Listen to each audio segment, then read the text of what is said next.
খুবই অল্প সময়ের মধ্যে মজাদার এবং সুস্বাদু নেহারি কিভাবে রান্না করি সেই রেসিপিটাই আজকে আপনাদের সাথে শেয়ার করছি। তো এর জন্য আমি খাসির পায়া নিয়েছি, এটাকে ভালো মতো পরিষ্কার করে নিয়েছি।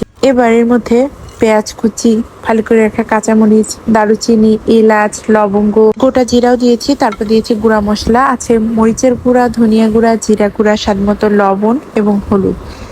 এরপর দিয়েছি বাটা মশলা। বাটা মশলার মধ্যে আছে আদা বাটা, রসুন বাটা, জিরা বাটা এবং সামান্য একটু পেঁয়াজ বাটা। তারপর এর মধ্যে যোগ করেছি সয়াবিন তেল এবং সরিষার তেল। দুটো মিক্স করে যোগ করলে এটা খেতে বেশি ভালো লাগে।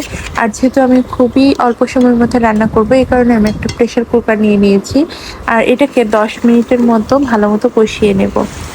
আর 10 মিনিট ভালো মতো কষিয়ে নেবার পর এর মধ্যে যোগ হচ্ছে পানি। এখানে আমি 3 কাপের মতো পানি নিয়েছি, খুব বেশি পানি যোগ করা যাবে না। তারপর ঢাকনাটা লাগিয়ে আমি 10টার মতো হুইসেল দিয়ে নিয়েছি।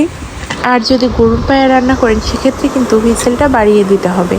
এরপর প্রেশার কুকার থেকে আমি আরেকটা পাত্রে ঢেলে নিয়েছি। এটা যত বেশি জাল করা যায় আমার কাছে মনে হয় খেতে তত বেশি মজা হয়। তবে এভাবে রান্না করে সাথে সাথেই কিন্তু এটা খাওয়া যায়। আর এই টাইপের নেহারি রুটি, লুচি, পরোটা যাই দিয়ে খান না কেন খেতে কিন্তু দারুণ লাগে। আমি তো আজকে রুটি দিয়ে ট্রাই করেছি, দেখুন কতটা মজা হয়েছে আর কতটা সফট হয়ে গিয়েছে, যেহেতু প্রেশার কুকারে রান্না। আপনারা চাইলে কিন্তু ট্রাই করে দেখতে পারেন।